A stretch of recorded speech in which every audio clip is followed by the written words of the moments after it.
Assalamualaikum warahmatullahi wabarakatuh. Kembali lagi di channel Horor J. Kali ini saya akan melanjutkan cerita dari akun Twitter Restu Wiraatmaja yang berjudul Pendem. Buat kalian yang ingin membaca full ceritanya, link saya taruh di deskripsi. Dan jangan lupa klik tombol subscribe, like, dan komen ya. Oke, kita langsung saja ke ceritanya.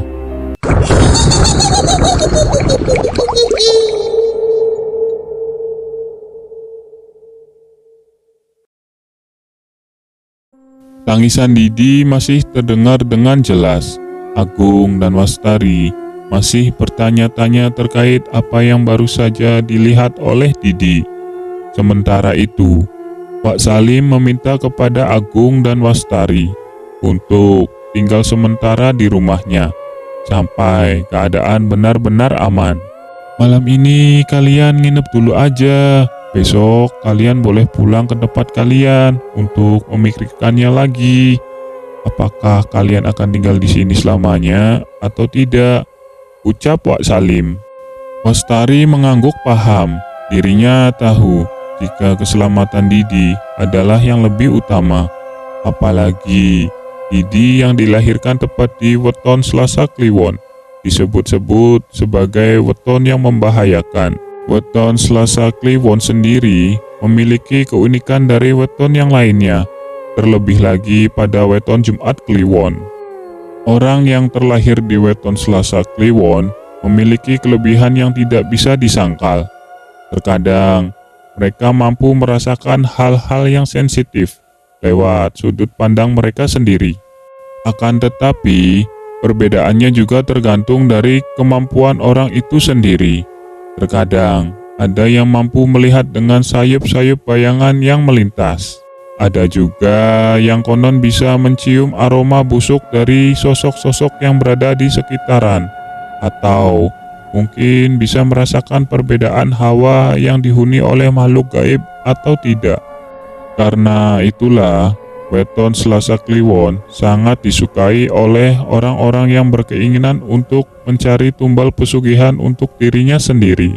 Tidak heran jika Wak Salim mengatakan hal itu kepada Wastari, karena faktanya Didi sendiri memang memiliki hal yang tidak bisa dimiliki oleh anak-anak seusianya.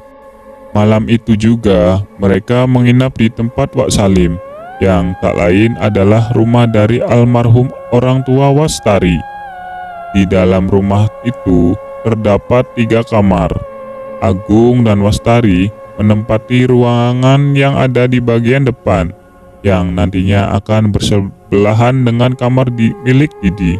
Sedangkan Wak Salim, dia menempati kamar bagian belakang, yang jaraknya berdekatan dengan dapur. Sebelum tidur, Agung dan Wastari mengintip kamar Didi. Mereka berdua tampak sangat khawatir dengan apa yang terjadi dengan Didi barusan. Di dalam kamar, Wastari dan Agung melihat Didi sedang termenung. Dia hanya menatap langit-langit kamarnya yang terasa berbeda dengan langit-langit kamar miliknya yang ada di rumah. "Kok belum tidur, Dek?" tanya Agung. Didi hanya menatap wajah Agung dengan tatapan yang tak biasa. Kedua matanya benar-benar melotot, layaknya mengenal orang baru yang ada di sekitarannya. Kengerian itu membuat Agung merasa heran terkait apa yang terjadi kepada anaknya. "Dek, kamu kenapa?" tanya Agung sembari mendekatkan dirinya ke arah Didi. Didi langsung bergerak menjauh Agung yang mendekatkan tubuhnya ke kasur miliknya. Kedua tangannya mencengkram selimut kuat-kuat. Tatapannya berubah kembali. Kali ini, Agung dan Wastari melihat dengan jelas tatapan dari kedua mata Didi yang penuh dengan ketakutan. Bersamaan dengan itu, terdengar suara pria yang menyarankan kepada Agung dan Wastari untuk tidak mengkhawatirkan Didi secara berlebihan. "Ojo khawatir, anakmu bakal selamat. Jangan khawatir, anakmu akan selamat," Ternyata suara itu berasal dari Wak Salim yang sedari tadi sudah berdiri di dekat pintu sembari membawa sebuah lonceng. "Didi kenapa, Wak?" "Dia hanya ketakutan saja, nanti juga sembuh." "Ada yang tidak beres." Agung melihat ekspresi wajah dari Wak Salim yang tampak biasa-biasa saja. Entah mungkin itu karena Wak Salim sedikit mengetahui terkait apa yang terjadi kepada Didi atau tidaknya. Namun, baru kali ini Agung merasa ada yang tidak beres dengan gerak-gerik Didi yang tidak seperti biasanya. Wak Salim mendekati Didi, lalu ia sentuh dahi Didi dengan tangan kanannya, sembari membacakan sesuatu dan membunyikan lonceng tersebut sebanyak 7 kali. Tidak lama kemudian, Wastari dan Agung merasakan hawa merinding dengan bunyian lonceng tersebut. Mereka berdua merasa jika suara lonceng tersebut bukanlah suara lonceng pada umumnya. "Anakmu pasti selamat," ucap Wak Salim. Ia pun tersenyum kepada Agung dan juga Wastari. Setelah itu, dirinya meninggalkan kamar Didi, sembari membunyikan kembali lonceng yang sama. Agung dan Wastari yang melihat tingkah aneh dari Wak Salim hanya terdiam. Mereka berdua berharap jika keadaan Didi bisa baik-baik saja, dan keesokan harinya mampu kembali ke rumahnya dengan aman. Keesokan harinya, keadaan Didi sudah sedikit membaik. Agung dan Wastari memutuskan untuk kembali ke rumahnya untuk memfikirkan ulang terkait apa yang terjadi kepada Didi baru-baru saja. Sebelum mereka pamit, Wak Salim meminta kepada Agung dan Wastari untuk kembali lagi ke rumahnya karena ada sesuatu yang belum terselesaikan kepada Didi. Agung hanya mengiyakan apa yang diucapkan oleh Wak Salim. Dalam hatinya, ia merasa ada sesuatu yang mengganjal terkait apa yang terjadi oleh Didi karena sebab perbuatan yang dilakukan oleh Wak Salim. Ini kuncinya. Jika nanti kalian kesini dan kebetulan aku tidak ada di rumah, kalian boleh langsung masuk ke dalam rumah. Wastari langsung menerima kunci itu. Tampaknya Wak Salim menginginkan jika Wastari tinggal di rumah milik orang tuanya. Namun berbeda dengan Agung.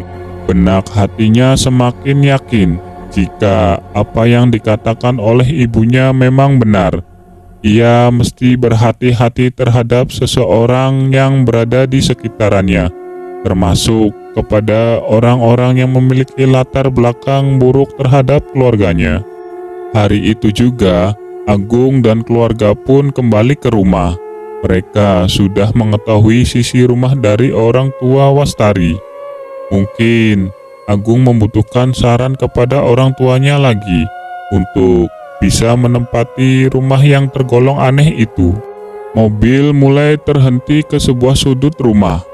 Seorang wanita tua sudah menunggu di depan rumahnya, sembari menyirami tanamannya.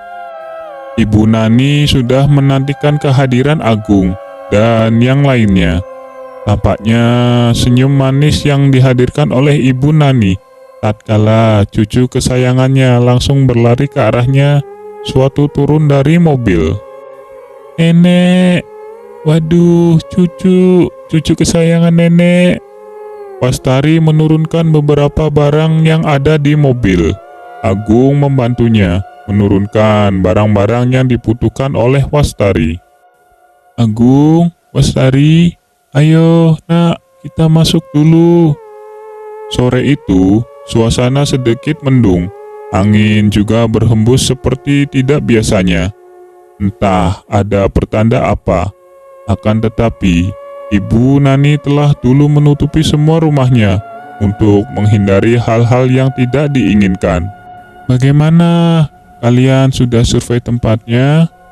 tanya Ibu Nani kepada Agung dan Wastari. Agung dan Wastari saling pandang. Mereka kemudian mengangguk secara bersamaan dengan ragu. Tampaknya Ibu Nani sudah mengetahui hal-hal yang memang ditakuti oleh keduanya. Anakmu itu memang memiliki suatu hal yang tidak semua orang mau. Wetonnya sangat memikat bagi orang-orang yang menginginkan kekayaan secara utuh. Jelas Ibu Nani. Maksud Ibu, Selasa Kliwon dilambangkan sebagai weton yang kerap dijadikan tumbal oleh banyak orang. Selain itu, berbagai santet juga sering ditayangkan tepat di malam Selasa Kliwon atau tepat di Selasa Kliwon. Ibu Nani mengatakan hal itu sembari mengelus kepala Didi.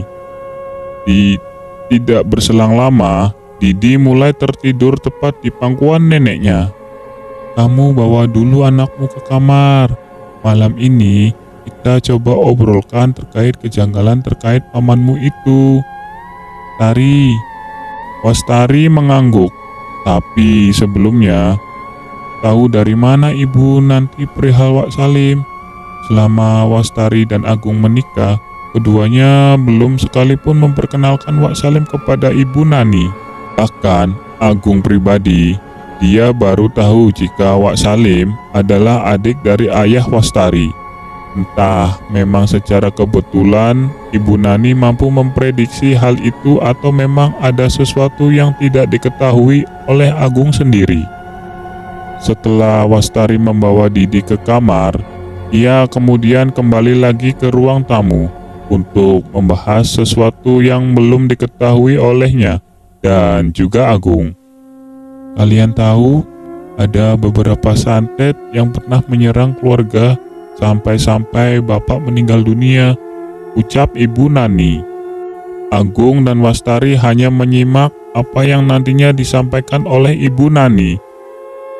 Lowo Ireng adalah salah satu jenis santet yang sulit untuk diprediksi. Kejadiannya sama persis tepat di saat korban mengalami sebuah tragedi. Tragedi? Maksud ibu? Tanya Agung. Lowo Ireng adalah santet menyerang korbannya dengan cara kecelakaan. Entah karena kecelakaan lalu lintas atau saat dirinya sedang melakukan pekerjaan. Namun, ada sebuah ciri-ciri yang tidak diketahui oleh banyak orang terkait jenis santet ini. Ibu Nani melihat jam dinding. Entah sampai kapan dirinya bisa menjelaskan hal ini kepada Agung dan Wastari. Namun, tekadnya tidaklah lemah. Ibu Nani harus menyampaikan hal ini untuk bisa menjaga keluarganya sendiri. Orang yang nantinya akan terkena Lowo Ireng, mereka akan diikuti oleh bayangan hitamnya sendiri. Agung langsung teringat sesuatu saat dirinya melihat ada korban kecelakaan yang meninggal di tempat. Tepat di saat itu, Agung melihat ada bayangan hitam yang keluar dari mobil. Lalu dia juga melihat orang-orang yang ada di sekitarannya benar-benar dalam kondisi yang aneh. Belum lagi dengan kemunculan orang yang baru saja mengalami kecelakaan tersebut dan duduk di jok belakang mobilnya. Aku pernah melihatnya, ucap Agung. Itu adalah Lowo Ireng. Santet jenis ini tidak bisa diketahui secara jelas. Apakah dia mengalami kecelakaan secara murni atau memang ada sesuatu yang mengarah kepadanya, yaitu orang yang sengaja mencelakai dirinya agar mengalami kecelakaan dan meninggal di tempat itu juga. Agung mengangguk paham. Begitu juga dengan Wastari. Ia semakin tahu terkait hal-hal aneh yang terbilang sangat mustahil. Namun juga bisa dikatakan hal itu ada di sekitarannya. Tapi Bu, aku boleh tanya? Tanya Wastari ke Ibu Nani. Ibu Nani tersenyum kepada Wastari. Ia tahu Wastari pasti akan menanyakan sesuatu hal yang berkaitan kepada keluarganya. Kalau santet Banaspati itu apa? Oke, terima kasih teman-teman buat yang sudah mendengarkannya. Kita lanjut ke part selanjutnya ya.